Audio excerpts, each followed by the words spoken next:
kita menggunakan tools, kita cari. Sekarang dengan kita pernah mencari ini itu, si AI-nya itu yang di dalam aplikasi itu yang akan membantu kita untuk bagaimana kalau yang ini, bagaimana kalau begini, sehingga itu tentunya terbantu. Yang pertama, kalau kita bicara dalam dunia pendidikan, saya di sini akan mengatakan pendidikan dari level paling bawah sampai paling atas ya, dari anak-anak sampai kemudian mahasiswa, begitu ya Bu ya. Yang barusan paling dekat contoh yang Ibu bilang, visualisasi.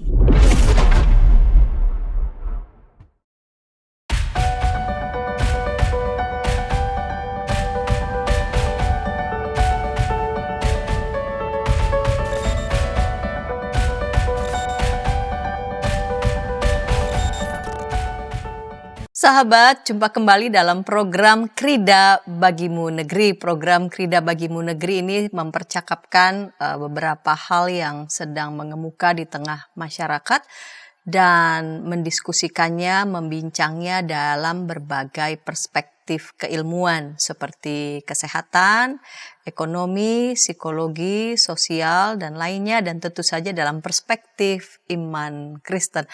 Ukrida tempat yang tepat menyiapkan masa depan bagi Anda bila Anda sebagai kaum muda dan menyiapkan masa depan bagi anak Anda bila Anda sebagai orang tua. Saya sebagai pemandu percakapan, Pendeta Santiani Manurung, saya mengajak sahabat dapat berinteraksi di kolom komentar yang sudah tersedia. Sahabat, dalam episode kali ini di program Krida Bagimu Negeri, kita hendak membincang satu topik yang memang lagi rame ini, dan kita akan melihat bagaimana perkembangannya di masa kini dan bagaimana perkembangan itu juga di masa yang akan datang, yaitu kita mau membincang penggunaan kecerdasan buatan atau biasa kita sebut dengan artificial intelligence dalam dunia pendidikan. Dan untuk membincang topik ini hadir di studio narasumber Dr. Nina Stefani, Sarjana Komputer, Magister of Science, Magister of Management. Salam jumpa Dr. Nina Stefani. Ya, salam jumpa juga Ibu Pendeta Santi. Terima kasih ini atas waktu dan kesempatannya untuk bisa hadir dan bercakap di sini dengan Ibu dan juga para audiens ya. Para pemirsa dimanapun yang menyaksikannya. Ibu Nina Stefani ini mengajar di Ukrida, juga sebagai Kaprodi Informatika, betul. Dosen di Informatika Universitas Kristen Krida Wacana. Betul. Baik, Ibu Nina, kita nih episode kali ini kan membincang tentang penggunaan kecerdasan buatan, artificial intelligence dalam dunia pendidikan, yang memang lagi rame ini dan tren ya. Tren ada excited juga ya, tapi juga kita akan melihat bagaimana kemungkinan dan juga dampak-dampak lainnya ya pada teknologi ini. Ibu Nina, bisakah menjelaskan di segmen pertama ini tentang bagaimana perkembangan artificial intelligence nih secara umum lah. Baik.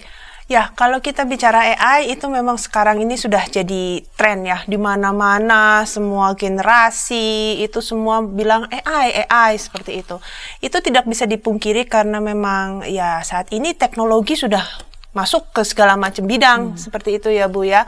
Nah, di dalam kehidupan sehari-hari yang paling sering kita lihat di sini adalah anak-anak generasi muda itu tidak bisa lepas dari media sosial. Dan di sana adalah salah satu cara untuk bisa melihat sebenarnya secara gampang apa saja sih AI yang sudah digunakan. Jadi kita bisa melihat bahwa AI itu sudah bisa digunakan di dalam bidang istilahnya kesehatan. Mungkin nggak kelihatan kecuali kita berobat ke rumah sakit gitu ya. Tapi yang di dalam media sosial kita bisa lihat banyak sekali AI, seperti misalkan belajar untuk menulis sebuah laporan, belajar untuk menulis sebuah paper. Kalau anak-anak sekolah, anak-anak kuliahan itu kan banyak mungkin tugas-tugasnya adalah berbentuk report ya, laporan. Nah, itu akan membantu seperti itu. Terus nanti mungkin kalau di dalam sekolahan anak-anak kuliah itu juga membantu untuk mengelompokkan apa saja sih riset-riset yang sedang ada, yang sudah diteliti hasilnya bagaimana. Itu juga ada AI seperti itu. Jadi dengan mudah sekarang di dalam dunia pendidikan ini AI itu sudah membantu anak-anak untuk lebih baik sebenarnya untuk menghasilkan karya. Atau mungkin bagi bukan hanya siswa atau mahasiswa gitu ya, tapi kita yang bekerja yang seringkali harus presentasi di depan sekelompok orang misalkan, maka AI juga bisa dimanfaatkan toolsnya itu untuk membantu mendesain. Membantu mendesain. Bukan hanya sekedar desain tampilan, Bu. Tapi isinya pun itu akan terbantu sekarang dengan adanya AI. Gitu. Jadi kalau misalkan kalau terbentuk desain dari dulu kan juga ada tuh. Nah, ini perkembangannya apa sih? Perkembangannya bukan hanya desain yang dibantu, tapi kontennya pun atau pengaturannya segala macam itu pun akan bisa terbantu. Itu dalam kehidupan sehari-hari atau mungkin dalam kehidupan yang lain. Smartwatch yang mungkin sekarang ini macam-macam tuh, ada yang cuma ngukur detak jantung dan segala macam, tapi ada juga yang sudah bisa dilihatkan bagaimana sih grafik saya ternyata selama sekian lama, misalkan seperti itu.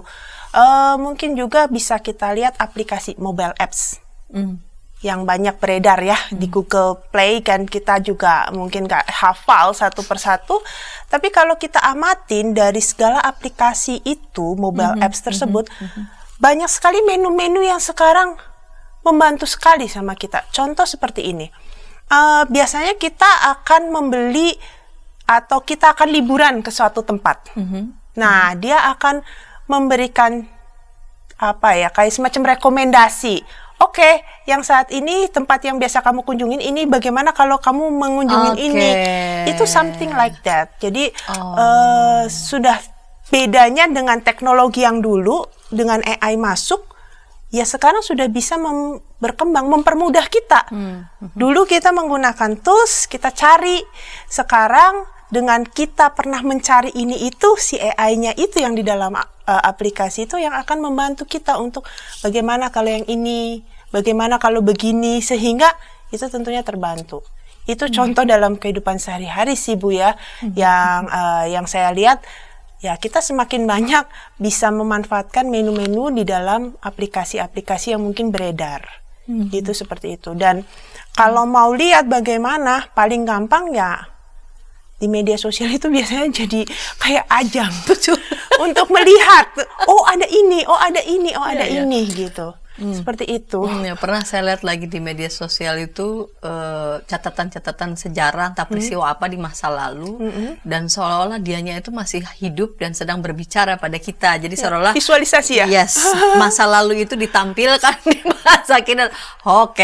Iya, betul. Kalau Ibu sering lihat, misalkan benar ada cerita-cerita sejarah yang biasanya kita lihat dari buku. Ya, terus bukunya tulisan doang dulu. Terus gambar. Paling gambar. Lalu Terus kemudian berwarna. kita membayangkan.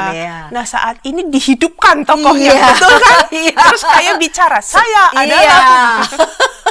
Dia sedang berbicara pada saya di masa kini. Iya, benar, Oke, itu benar. bilang, oke.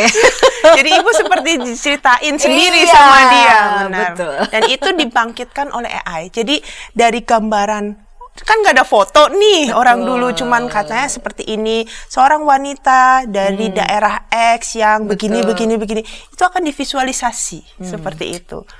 Betul, itu salah satu bentuk AI juga. Oke, ya. Itu secara umum, ya. Sekarang kita masuk yang secara khusus. Perkembangan AI yang sudah Ibu sebutkan tadi itu dapat juga dimanfaatkan kan ya.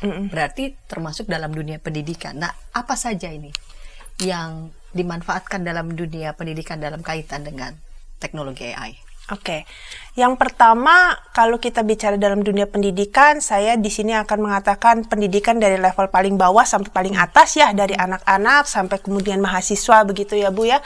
Yang barusan paling deket contoh yang Ibu bilang, visualisasi. Pada saat kita belajar sejarah, dulu saya membaca buku hitam putih, bosen. Nah, sekarang kemudian dihadirkan bergambar.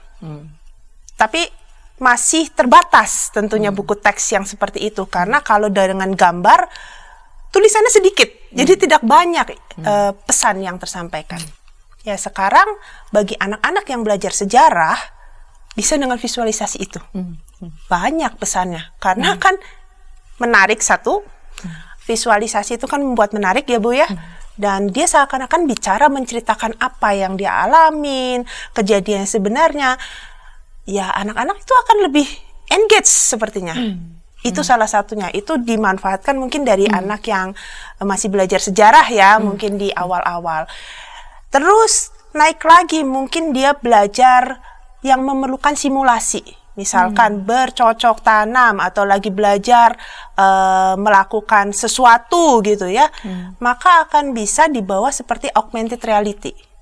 Setelah diajari nih begini, dia pakai satu alat, dia sudah seakan-akan melihat bahwa sekelilingnya itu seperti itu, kondisi itu. Jadi dia langsung action melakukan. Nah, kalau biasanya kita kayak gitu, simulasi gitu harus praktikum, menyiapkan alat, ini alatnya cuma satu. Kita dibawa ke dunia visual gitu kan, pakai alat biasanya kacamata tuh gitu kan. Nah kita sudah bisa lihat, itu akan berfungsi, yes sangat tentunya.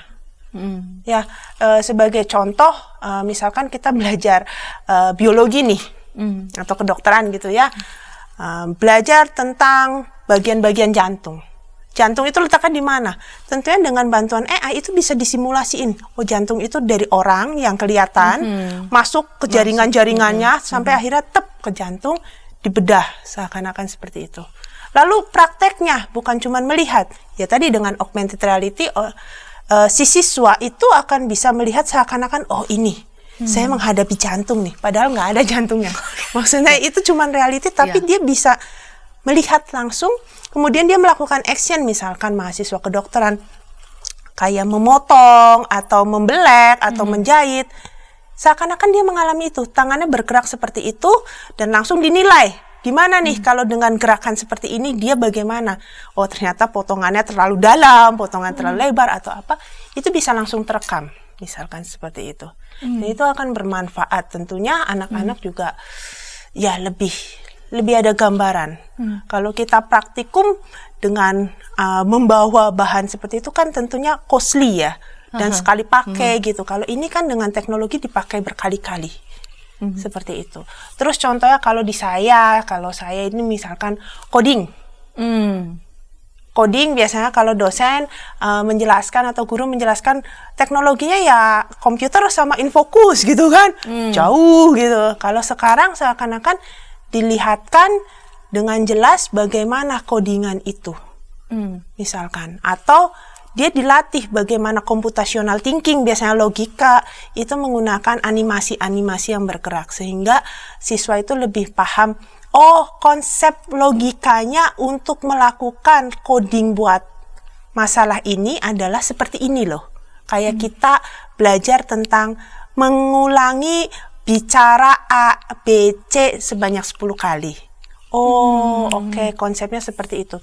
Nah, itu akan jauh lebih mudah pada saat kita menyampaikan, kita ya dari sisi yang mau menyampaikan dan daripada si pesertanya juga akan lebih engage seperti itu, lebih ada gambaran. Dan itu yang kelihatan sih sekarang di dunia pendidikan juga ya, di dunia pendidikan dari anak-anak sampai orang dewasa, semuanya jadi lebih terasa real, seakan-akan seperti itu. Baik, Bu Dina. Bu Dina tadi sudah memberikan gambaran ya perkembangan secara umum, termasuk juga bagaimana teknologi AI itu juga bisa dimanfaatkan dalam dunia pendidikan. Nah, kita nanti akan mengulas saya akan mengajak untuk sedikit ke belakang begitu ya, sedikit ke belakang.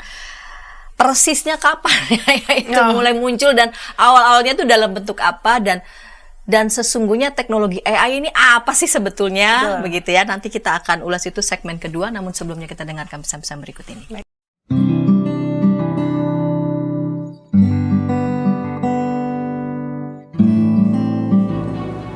Hi folks, this is Daily Spirit for Youth, a daily devotional that helps you grow closer to God and apply His Word to your life. Daily Spirit for Youth dapat Anda saksikan hari Senin sampai Sabtu, pukul 4.30 waktu Indonesia Barat, di channel YKB TV. Kita jumpa dalam acara Pembangunan Jemaat. Pembangunan Jemaat setiap Senin di minggu kedua dan keempat pukul 20 waktu Indonesia Barat. Dapat Anda nikmati di channel YKB TV. Dari gungkungan malam gelap. Nyanyikanlah nyanyian baru setiap hari Rabu pukul 12 waktu Indonesia Barat. Dapat Anda nikmati di channel Lagu Rohani YKB TV.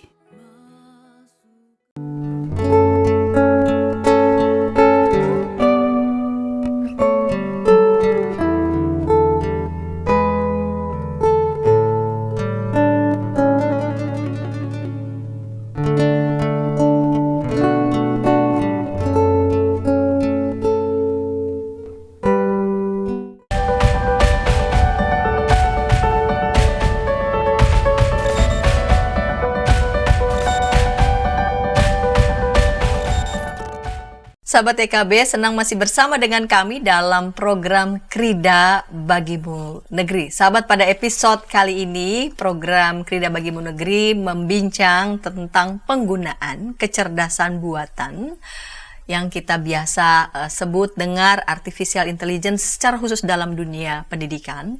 Di segmen yang pertama dengan narasumber Dr. Nina Sefani, Sarjana Komputer, Magister of Science, Magister of Management, telah memberikan penjelasan mengenai perkembangan AI secara umum dan secara khusus bagaimana teknologi AI itu dimanfaatkan juga dalam dunia pendidikan.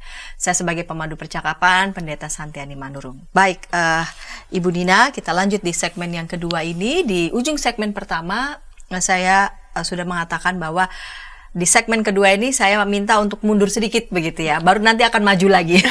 Mundur sedikit untuk meminta penjelasan dari Ibu awal mula begitu ya, muncul AI ini dalam bentuk apa ya, lalu kemudian AI ini sebenarnya apa ya definisinya, lalu kemudian kerjanya itu sebenarnya seperti apa sih begitu.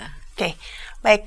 Jadi kalau saya bicara mundur sedikit, kalau kita bicara kapan sih AI itu muncul, itu sebenarnya nggak jauh-jauh dari kapan sih teknologi seperti komputer dan lain sebagainya itu mulai timbul. Karena memang nanti kita lihat di dalam definisi AI itu adalah sebenarnya sistem komputer sebenarnya yang pandai, dalam arti kata pandai dalam tanda kutip karena kitalah yang membuat pandai seperti itu gitu ya. Karena manusia lah yang membuat pandai. Betul Bu. Jadi awal mula itu sebenarnya dari komputer yang kemudian diprogram atau ada sebuah program komputer yang kemudian bisa digunakan untuk membedakan atau kayak kita berinteraksi sama orang, tapi ini interaksinya sama komputer. Jadi mencoba meniru bagaimana manusia itu bisa bersikap, berpikir, bertindak atau mengambil kesimpulan, mengambil keputusan gitu ya, menjawab. Meniru itu, kemudian codingan itu yang dimasukkan ke dalam komputer sehingga komputer itu nanti akan bisa berpura-pura seperti ya saya sedang berbicara dengan manusia. Mungkin salah satu yang menjadi sering kalau kita jumpai di dalam pembahasan tentang AI itu Turing mesin namanya. Nah, Alan Turing itu ya, Turing mesin itu yang kemudian menurut saya salah satu yang cikal bakalnya, oh ini loh adanya AI. Jadi bukan hanya komputer, tapi komputer ini bisa pandai karena tadi bisa berpikir, bertindak atau bersikap terus secara seperti kita, secara orang. Dan berarti kalau orang ini kan rasional ya. Bisa oh ada ini makanya begini. Kita kan bisa berargumen itu dengan dasar. Nah, komputernya itu bisa mulai seperti itu. Itu mesin Turing tuh. Nah, semenjak itu ya macam-macam karena kan kecerdasan manusia kan juga bertambah. Nah, itu yang kemudian mulai satu persatu diimplementasikan tuh ke dalam program-program codingan gitu ya. Nah, codingannya ini diimplementasikan ke mesin. Jadilah macam-macam bentuk AI seperti yang sudah kita bahas tadi. Seperti AI dalam bidang kesehatan, misalkan bisa memprediksi, mendeteksi apakah kamu atau pasien ini sakit atau tidak, sakit tertentu. Di dalam bidang virtual reality tadi, augmented reality, bagaimana kita disimulasikan. Jadi AI itu menerjemahkan, oke lah orang ini perempuan dari mana yang tadi bentuknya kira-kira kayak apa visualnya. Tentunya kalau sudah dibilang perempuan, nggak mungkin divisualkan laki. Nah berarti kan dia pintar, sudah. Itu kan salah satu contoh dari kepintaran. Misalkan perempuan berusia sekian. Misalkan berusia di bawah 10 tahun kan nggak mungkin kita dewasa bentukannya. Tiba-tiba wajahnya tua. Iya, gitu kan nggak mungkin. Berarti kan dia sudah bisa menerjemahkan usia itu ke seperti apa loh penampilan anak umur 8 tahun misalkan seperti itu. Yang tentunya berbeda dengan dia adalah seorang perempuan berusia 60 tahun. Tentunya beda. Gitu. Kalau kita dokter muka sekarang bilang semua kerutannya nggak ada kalau anaknya 8 tahun begitu kan. Dan AI itu bisa membuat kerutannya memang nggak ada glowing katanya. Kalau yang 60 mungkin lebih sedikit ada berkerut, itu yang tidak bisa. Itu kan pintar ya Bu ya. Itu salah satu contohnya perkembangan berikutnya nih. Tapi awal muasalnya ya dari Turing mesin. Jadi bersikap, berpikir, bertindak secara rasional, secara seperti orang lah gitu.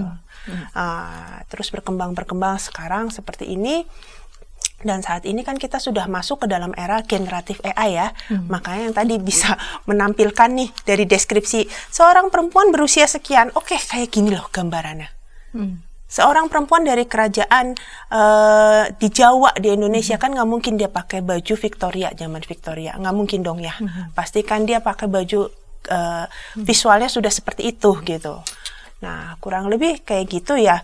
Karena pada dasarnya kalau kita lihat dari beberapa definisi AI, kata kuncinya adalah AI adalah atau kecerdasan buatan, artificial intelligence atau kecerdasan tiruan, kadang-kadang dibilangnya adalah sebuah sistem komputer yang pandai.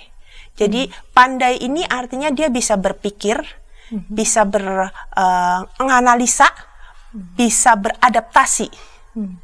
Generatif AI ini bisa beradaptasi. Nanti mungkin kita bisa sedikit berbincang tentang salah satu bentuk generatif AI ya, yang di dalam dunia pendidikan ini harap-harap cemas nih, ini bagaimana nih sebenarnya baik atau kurang baik nih.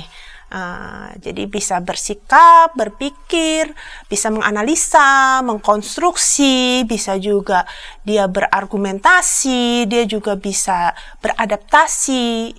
Itu seperti layaknya orang, sehingga pada akhirnya si sistem komputer pandai ini bisa menyelesaikan masalah-masalah yang kompleks seperti itu. Itu mungkin keyword-keyword untuk apa sih definisi dari AI? Mungkin kan banyak ya definisinya. Begitu.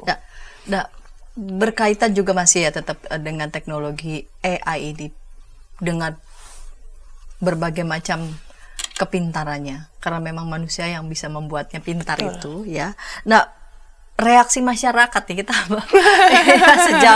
sejauh amatan Ibu Nina melihat bagaimana tanggapan masyarakat, reaksi masyarakat akan perkembangan AI, memang rasanya dirasa bakal terus ke depan ini. Pasti. Kalau terus ke depan ya. Terus ke depan iya, karena kalau kita amatin dari dulu sejarah manusia juga selalu ke depan, tidak mundur gitu kan. Mungkin mundur, betul. Jadi ya kalau saya sih mengamatin sebenarnya dengan perkembangan AI ini ada banyak isu, bukan cuma di bidang pendidikan, karena implementasinya juga banyak kan. Isu ini yang bukan hanya dialami di dunia pendidikan itu antara lain salah satunya adalah isu kekhawatiran, etika ya maksudnya. Kekhawatiran ini bisa menyangkut etika. Contoh kalau di dunia pendidikan, aduh anak gue udah makin kayak robot nih. Kenapa? Ya karena banyak bergaul dengan mesin. Anak kecil kan meniru, ibaratnya kan seperti itu. Mungkin ada kekhawatiran soal itu. Secara etika attitude sehari-hari. Ada juga etika yang begini, wajar nggak sih, layak nggak sih, etis nggak sih kamu ini yang harusnya kerjaan kamu kerjain sendiri, kamu minta tools ini membantu, gitu kan. Ini boleh nggak sih, gitu kan. Terus nanti ada isu yang berikutnya adalah isu kekhawatiran lagi soal, aduh saya nanti kehilangan pekerjaan nggak nih, digantiin dengan adanya teknologi yang pintar seperti ini, gitu.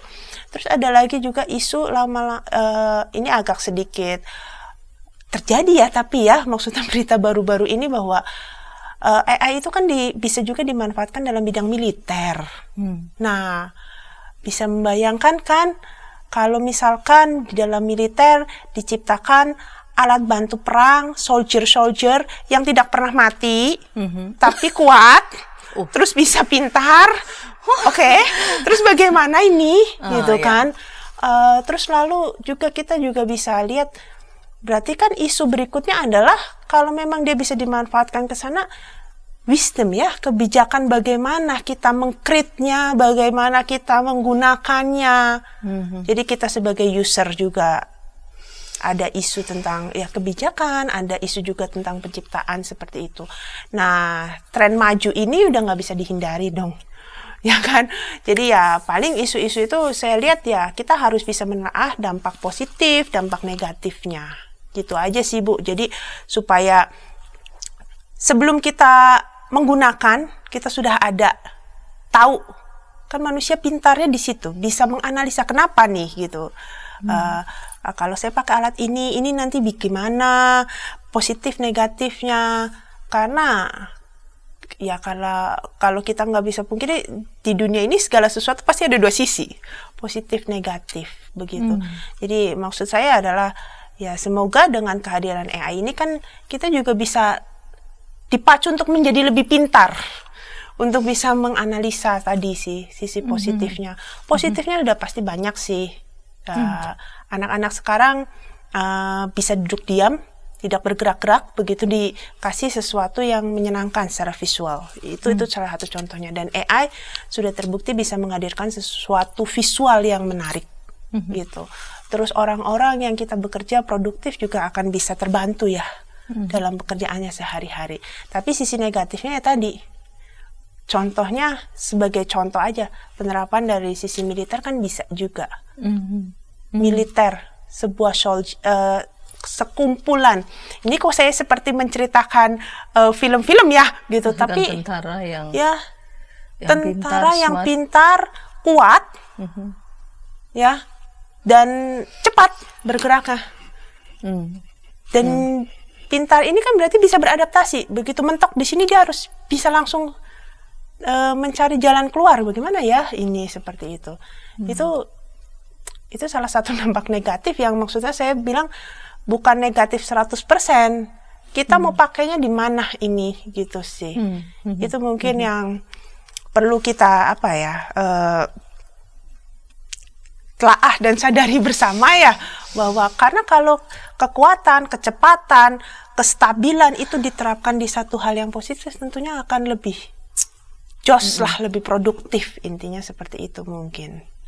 Iya, dan kekhawatiran siapa yang tahu tentang itu, membuat tentang itu, maka kemungkinan mengontrol pun juga bisa lebih kuat. Iya, betul. Jadi memang mengontrol, menaklukkan gitu ya. Ya, karena kan ya yang saya bilang bahwa segala sesuatu hadir pasti ada dua sisi gitu. Pada saat ini satu sisinya sudah maju nih, ini sudah perkembangannya begini, sudah bisa kita gunakan untuk ini tuh, jangan lupa nanti ada lagi yang menyusul nih. Ibaratnya kalau kita menciptakan versi 1 akan ada versi 2-nya nih. Teman kita bilang saya punya paling hebat, nggak lama nanti kelompok lain akan bilang saya juga bisa, malah lebih hebat.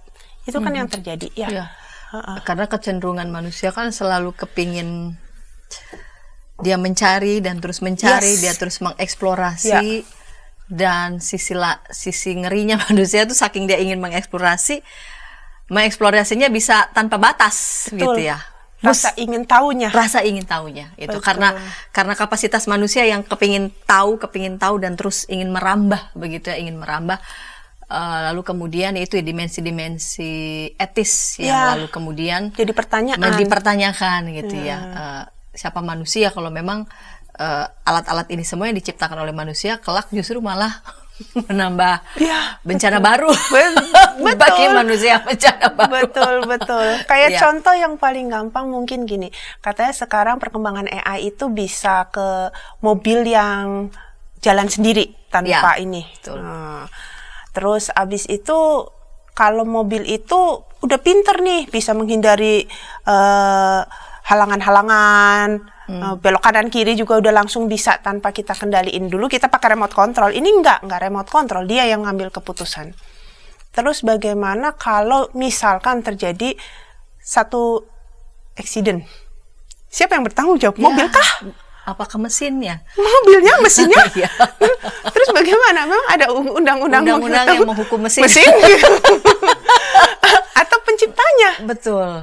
Tapi kalau penciptanya, ternyata Bagaimana mobil dasarnya? ini bisa digunakan untuk dengan baik kok. Kalau misalkan nganter-nganter barang di dalam sebuah area gudang gitu, mobil itu akan sangat lebih efisien gitu kan. Nah ini akan menjadi masalah kalau terjadi accident dan dilepas di jalan raya misalkan. Karena di jalan raya otomatis bisa banyak lagi tiba-tiba kejadian yang tiba-tiba dibanding kalau memang diterapkan dalam satu lokasi yang sudah statis begitu. Statis, Iya, ya. gitu. Tidak banyak dinamikanya ya. Seperti gudang gitu kan udah Betul. tahu lorong-lorongnya. Apa sih paling steger di tengah jalan paling begitu kan bisa dihindarkan sama dihindari sama si mobil ini gitu. Tapi kalau di jalan raya bagaimana kalau bolanya Kecerdasannya anaknya persis kemana-mana iya. begitu ya.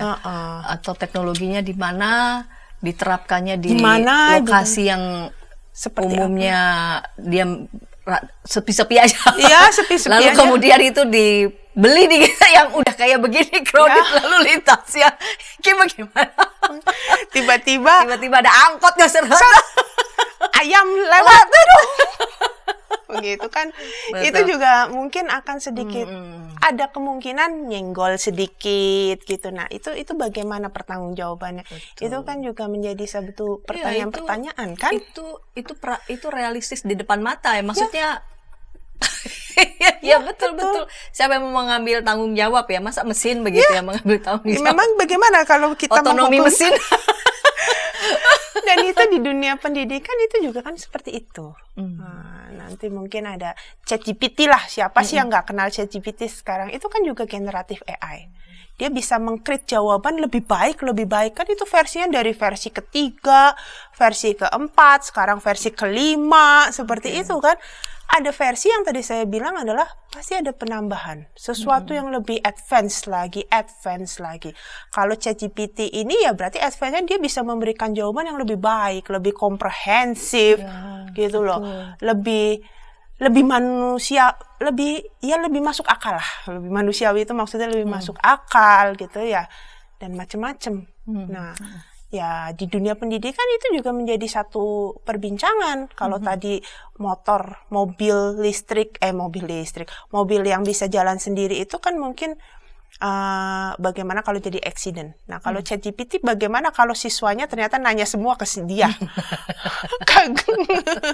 Terus bagaimana ini? Etis nggak sih seperti itu? Gitu. Lalu Itu kemudian tanya, gimana argumenmu, pendapatmu sendiri? Sebentar dulu saya tanya ChatGPT. Sebentar Bu, saya tanya ChatGPT dulu. Aduh, gitu kan. Kurang lebih seperti itu sih. Ya.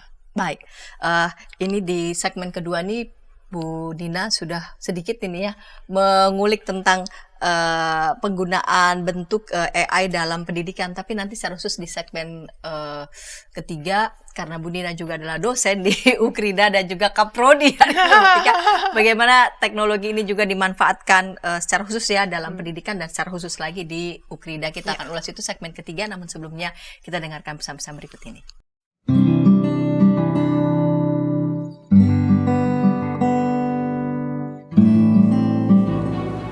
Hi folks, this is Daily Spirit for Youth, a daily devotional that helps you grow closer to God and apply His Word to your life.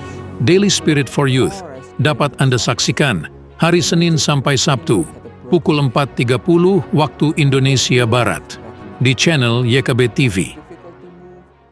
Kita jumpa dalam acara Pembangunan Jemaat. Pembangunan jemaat setiap Senin di minggu kedua dan keempat pukul 20 waktu Indonesia Barat. Dapat Anda nikmati di channel YKB TV. Dari kungkungan malam gelap. Nyanyikanlah nyanyian baru setiap hari Rabu pukul 12 waktu Indonesia Barat. Dapat Anda nikmati di channel Lagu Rohani YKB TV.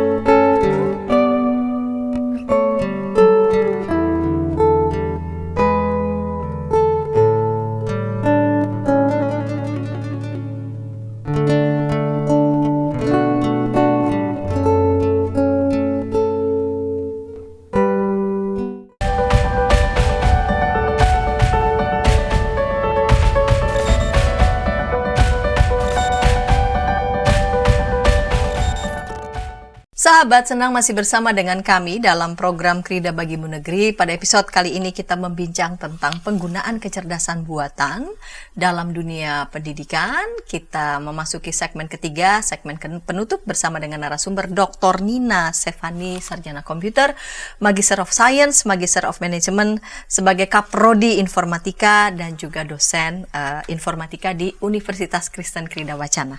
Baik, Ibu Nina, kita lanjut di segmen ketiga ini dalam segmen penutup. Lebih banyak lagi nih ya contoh-contoh nih penggunaan AI dalam secara khusus ya dalam pendidikan ya. Secara khusus lagi yang sekarang ini Ibu sedang tekuni bersama dengan para mahasiswa di Ukrida. Betul. Ya, jadi kalau tadi di sebelum-sebelumnya kita membahas tentang apa itu AI secara umum, terus bagaimana contoh-contohnya dan bagaimana sih dari contoh itu bisa memperlihatkan memang AI itu membantu kita loh.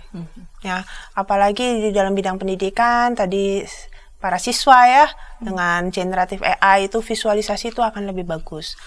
Kalau secara khusus ya, sebenarnya bukan hanya visualisasi kalau di dalam dunia pendidikan, Bu.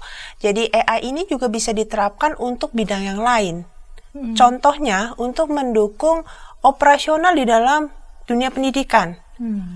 Misalkan cara plotting, kalau di kita kan di universitas gitu ya, pasti kan penggunaan kelasnya bersama, dosennya ada macam-macam. Nah, itu bagaimana plotting administratif plotting ruangan ini dipakai untuk siapa, kelas apa, jam berapa gitu ya. Terus atau mungkin mencari kesesuaian antara si dosen ini dengan mata kuliah apa yang diajar. Itu. Jadi AI ini bukan berarti cuman buat nyimpen, cuman buat ngatur. Yang ngatur kan AI, kita supply informasi. Saya punya sekian ruangan, saya butuh untuk menjalankan sekian kelas, kapasitasnya gini, bagaimana AI mengatur? Kalau dulu kan kita mengatur sendiri, terus kita simpen. Nah, itu bukan AI. AI ini yang nanti akan membantu. Kita hanya supply informasi ini, tolong bantuin dong, gimana dong cara plottingnya? Nah, nanti dia yang akan membantu. Itu dalam operasional. Terus dalam sisi penilaian. Jadi kalau tadi anak udah belajar visualisasi, harusnya lebih nangkep nih. Kita tentu harus tes dong. Tesnya, assessmentnya bagaimana? Assessmentnya kalau dulu itu 1 kali assessment. Nih, soal kamu kerjain, selesai, dinilai. Dah, yang nilai gurunya. Nah, sekarang teknologi membantu untuk teknologi AI ya membantu untuk proses assessment itu dilakukan otomatis dan personalized. Jadi misalkan, anaknya sudah ngerjain soal, terus jawabannya, si AI ini akan membantu si guru itu menangkap insight-nya jawaban anak. Anak ini ternyata bermasalah kalau bagian ini, tapi dia kuat di bagian ini. Tapi siswa yang lain beda gitu. Nah, dulu sebelum ada AI, hal itu bisa dilakukan tapi makan waktu sekali dan sulit. Karena satu-satu ya, guru harus mengamatin. Kalau ini kan dia sudah membantu, AI-nya membantu mengelompokkan. Jadi nanti reporting ke gurunya. guru di dalam satu kelas ini ada 20 siswa misalkan, ternyata mayoritas itu memang kuat di bagian ini, atau mayoritas mereka sudah menguasai tentang skill ini nih. Tapi mayoritas lemah di skill ini. Dari situ kan gurunya akan tahu, oh berarti ada sesuatu yang belum tercapai dengan baik nih di dalam kelas saya untuk bagian ini. Dari situ kan kita bisa akan ambil tindakan yang lebih tepat. Bahkan mungkin bisa diperinci satu persatu. 20 siswa. Siswa pertama nilainya sekian. Dia ini ternyata kuat di gini. Akan memberikan bantuan seperti itu. Sehingga nanti kita bisa memberikan pendekatan yang sedikit berbeda satu siswa dengan siswa yang lainnya. Itu juga bisa dilakukan. Nah, bicara soal ujian. Dulu kalau ujian kita tertulis gitu ya, pakai pensil, kertas, bolpen di satu ruangan. Kemudian ujian praktikum pakai komputer atau bagaimana ujiannya komputer, best, tetap satu ruangan. Nah, apalagi kemarin pandemi, semua di rumah. Ujiannya bagaimana coba, gitu kan? Nah, ya ujian kan harusnya ada pengawas supaya menjamin fairness-nya segala macam. Kan kita mau menilai dia sudah menguasai seberapa jauh tuh, gitu kan? Oke, bagaimana kalau di rumah masing-masing? Nah, kita sekarang dengan bantuan AI itu ada e-proctoring. E-proctoring itu seperti bantuan untuk melihat apakah siswa ini melakukan kecurangan. Dia menangkap. Jadi menggunakan kamera, kan pasti kalau komputer based tesnya itu suruh open cam ya, segala macam. Tapi kita bisa menggunakan teknologi AI untuk bukan hanya melihat apakah siswa ini melakukan kecurangan. Tapi kita juga bisa melihat siswa itu dalam responnya bagaimana sih melihat mengerjakan soal ini. Sebenarnya kan kalau kita amatin, orang itu akan merespon. Begitu soalnya susah, mungkin dia akan udah kelihatan kayak sesak nafas gitu kan. Wah, soalnya susah sekali. Atau begitu dia seperti mau melihat sesuatu yang tidak boleh, itu kan akan ada tanda-tanda yang teramati sebenarnya. Nah, dengan sistem e-proctoring itu memungkinkan bantuan itu. Oh, ini ada gejala-gejala anomali nih. Anak ini sudah mulai bagaimana gitu. Sehingga kita bisa membaca suhu tubuh atau apa. Itu menarik loh, Bu. Karena iya. kalau di kelas nih ya, kita nggak bicara soal ujian nih di kelas. Kelasnya gede, misalkan 20 siswa. Guru atau dosen lagi nerangin, kan dia nggak mungkin ngamatin satu persatu mukanya. Ya kan, kecuali anak itu melakukan sesuatu yang heboh lah langsung ketahuan. Ya. Karena terlalu menyolok ya. Iya, kalau yang diam-diam aja, contoh gini aja. Ini anak setiap kali masuk mata kuliah itu atau ikut pelajaran itu, mukanya ditekuk. Mukanya ditekuk, sedih kayak habis menanggung beban derita. Tapi begitu ganti mata kuliah yang lain, kok beda Bu aja? Wajah beda. Nah, itu kadang-kadang kan tidak teramati. Tapi sebagai wali kelas, sebagai dosen PA, saya sebagai kaprodi, sebelum saya mengatakan kamu kok nilaimu jelek semua segala macam ini, tentunya saya bisa melihat. Nah, kalau berdasarkan pengamatan guru atau CCTV doang, saya kan harus manual ngeliatin anak ini. Artinya ada asumsi dari saya sendiri pribadi, subjektif nanti jatuhnya kan. Oh, anak kamu memang jelek, maka kamu muka ditekuk terus nih. Tapi kalau dengan sistem AI, dari CCTV itu teramatin waktu demi waktu, bagaimana ekspresinya, itu nanti akan bisa kelihatan. Oh, tampak anak itu dari sesi kedua sampai sesi terakhir, anak itu setiap kali mata kuliah ini sedih tampaknya. Seperti mau nangis tapi nggak nangis, seperti mau muntah tapi nggak muntah gitu kan. Tapi kalau di mata kuliah lain enggak. Nah, itu akan teramatin sendiri tanpa kita yang manual. Jadi tidak ada subjektif kan. Artinya itu akan membantu proses pemantauan monitoring student. Dan memberikan laporan kepada kita nih, guru, wali kelas mungkin, atau saya kaprodi, kalau dapat laporan ini nilainya jelek segala macam. Saya bisa memberikan analisa yang lebih tepat. Gitu, seperti itu sih Bu. Itu contoh-contohnya ya, dan yang paling menarik nanti ChatGPT yang tadi saya sudah sempat bahas. Pinter ya, sekarang sudah generasi kelima, generatif AI itu. Apa ya kebisaannya generasi kelima? ibu mau nanya apa? Dia bisa aja. Karena dia generatif, Bu. Jadi prinsipnya generatif itu adalah dia itu akan menggenerate sesuatu berdasarkan apa yang sudah dia pelajarin. Ya. Jadi dari generasi ketiganya dia sudah belajar nih, udah banyak orang nanya kan, dia nyimpen tuh. Nyimpen data, nyimpen Iya, informasi. terus generasi keempat banyak lagi. Karena kenapa banyak? Satu memang sudah populer, yang kedua orang mengakuin bahwa ini semakin pintar daripada yang dulu nih gitu. Jadi semakin mau pakai. Dan generasi kelima ya semakin ini. Mungkin seringkali pernah ya ada, kalau kita nih di informatika, salah satu contoh simulasi yang paling gampang adalah ini foto orang asli atau foto orang buatan. Ya tadi generatif AI yang buat simulasi pelajaran. Saya nggak kenal R.A. Kartini, jadi saya tahu ya itu R.A. Kartini lah.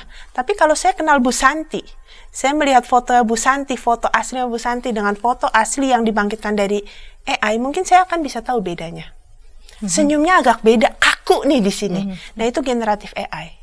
Jadi dia bisa meng-create fotonya ibu berdasarkan semua data tentang ibu, usia, kebiasaan, mungkin ini itu ini. Ya, data yang sudah dimasukkan begitu, yang sudah Betul. Dan itu akan bisa. Bagaimana kalau mereka si student ini pakai itu untuk menjawab pertanyaan dari gurunya? Gurunya akan bilang, wow, kamu pintar sekali. Padahal kalau dia hanya copy paste, song dong sebenarnya. Bukan dia yang jawab, ChatGPT. Iya, betul. Jadi dosennya juga harus lebih pintar. Dosennya harus lebih sampai dosennya harus tahu apa yang terjadi. Tahu apa yang terjadi. Ini jawaban ChatGPT kan. Kenapa? Karena saya sudah nanya duluan. Oke. Yang tadi Ibu sudah sebutkan menarik gitu, yang soal mengawasi ya, lalu kemudian bisa melihat perilaku anomali katakanlah begitu ya dari beberapa student, dan itu bisa menolong kita ketika melihat ada beberapa kasus. Apakah itu sudah dimanfaatkan itu? Beberapa. Tapi di Indonesia sepertinya belum ya, karena itu pasti butuh infrastruktur ya kan. Jadi investasinya lumayan tuh. Misalkan apa investasinya? Memasang CCTV. CCTV-nya harus CCTV yang mungkin bagus ya, supaya gambarnya jelas segala macam. Ini salah satu di negara lain selain Indonesia itu saya baca berita juga sudah menciptakan di sekolah ya. Bukan di kuliah gitu ya, di sekolah. Biasanya yang suka diamatin bener-bener perilaku hari per hari, menit per menit kan anak-anak SD ya, gitu kan mungkin. Itu sudah dilihat, sudah diterapkan. Jadi anak itu masuk kelas, segala macam aktivitasnya, atau bagaimana, itu kan terekam CCTV ya. Nanti kalau ada anomali, itu akan terreport langsung ke handphone dari si gurunya. Bukan gurunya, orang tua. Oh, I see. Okay. Jadi cepat informasinya. Misalkan anak itu kelihatan dari tadi kok lesu segala macem, terus tadi ibu bilang, baca suhu juga. Oh, bisa juga baca suhu. Kok semakin siang semakin naik suhunya. Mungkin kan dia dari pagi demam tapi belum terlalu kerasa, tapi setelah di sekolahan bergerak capek, mikir capek, jadi tambah demam gitu kan. Nah, itu akan kelihatan langsung report. Jadi pengawasannya sudah seperti itu, Bu. Jadi dari anomali-anomali itu akan ya karena sudah terhubung ke orang tua, kan orang tua jadi lebih cepat ya. Mungkin sebelum orang tuanya dihubungin gurunya, dia sudah menanyakan, Bu, kok saya dapat report anak saya kayak lesu dan suhunya agak meninggi terus nih gitu. Nah, nanti guru akan cek. Itu sudah diterapkan. Jadi pengamatan seperti itu. Sekarang ini di Ukrida, di mana Ibu mengajar begitu, sejauh mana Ibu bersama dengan para mahasiswa begitu ya, mencoba untuk mengajak mahasiswa untuk melihat kemungkinan ya teknologi ini akan maju ke depan begitu, dan bagaimana mereka mengembangkan AI-nya ya. Iya, betul. Menyiapkan mereka bagaimana nanti mereka juga di pekerjaan ataupun banyak hal yang nanti mereka bisa kerjakan begitu. Betul. Karena saya di informatika nih Bu, jadi memang pembahasan saya lebih ke arah saya engage studentnya itu lebih ke arah create toolsnya atau menciptakan tools-tools yang berbasic AI seperti itu. Dan di Prodi Informatika Ukrida itu juga sudah mengenalkan misalkan teknologi-teknologi yang berbasis AI dan nanti itu biasanya dijadikan sebagai salah satu topik riset dari dosennya atau mengajak mahasiswa supaya bisa diimplementasikan dalam bentuk tugas akhir. Contohnya, bagaimana menciptakan alat untuk membantu kedokteran di bidang kedokteran mendeteksi suatu penyakit. Ya, dengan mengamati misalkan hasil ronsen, foto apa gitu ya.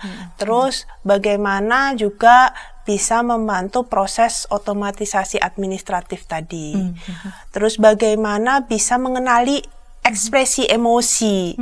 Itu kami sudah lakukan dan itu yang dihasilkan oleh mahasiswa ya, walaupun dalam versi yang mini gitu ya, kecil, small, tapi itu nanti memang roadmap kita akan ke sana. Oke. Roadmap penelitian kita. Baik Bu Nina, kita sudah tiba di menit akhir nih segmen ketiga, dan di episode ini saya minta Bu Nina bisa menyampaikan semacam resume singkat ataupun pesan khusus lah berkaitan dengan topik kita kepada para sahabat yang menyaksikan. Mari silakan Bu Ya, Nina. terima kasih Bu. Baik, untuk siapapun yang mendengar, para sahabat YKB, maka saya cuma bisa menyatakan bahwa teknologi AI ini tidak bisa ditolak lagi. Ini sudah hadir, kita harus terima, dan kenyataannya memang kehadirannya ini telah mentransform banyak sisi. Nah, di dalam dunia pendidikan, salah satunya transformasi di dalam proses pembelajaran, teaching, learning, dan assessment itu sudah memang berubah. Jadi kita nggak bisa tolak itu, yang kita bisa lakukan adalah kita pahami betul bahwa ini is a tools, kita yang create gitu ya.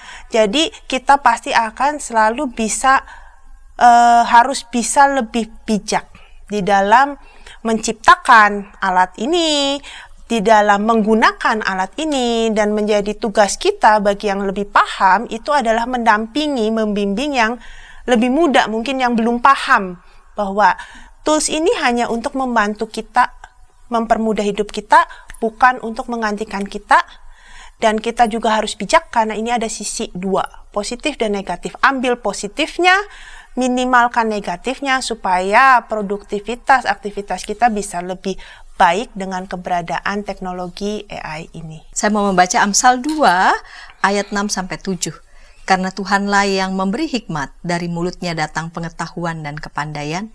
Ia menyediakan bahan pertimbangan bagi orang yang jujur, menjadi perisai bagi orang yang tidak bercela hidupnya. Sebagaimana yang tadi kita sudah simak ya, saksikan perkembangan teknologi yang tidak mungkin kita dapat bendung, apalagi kita suruh mundur ke belakang ya, ini akan tetap maju.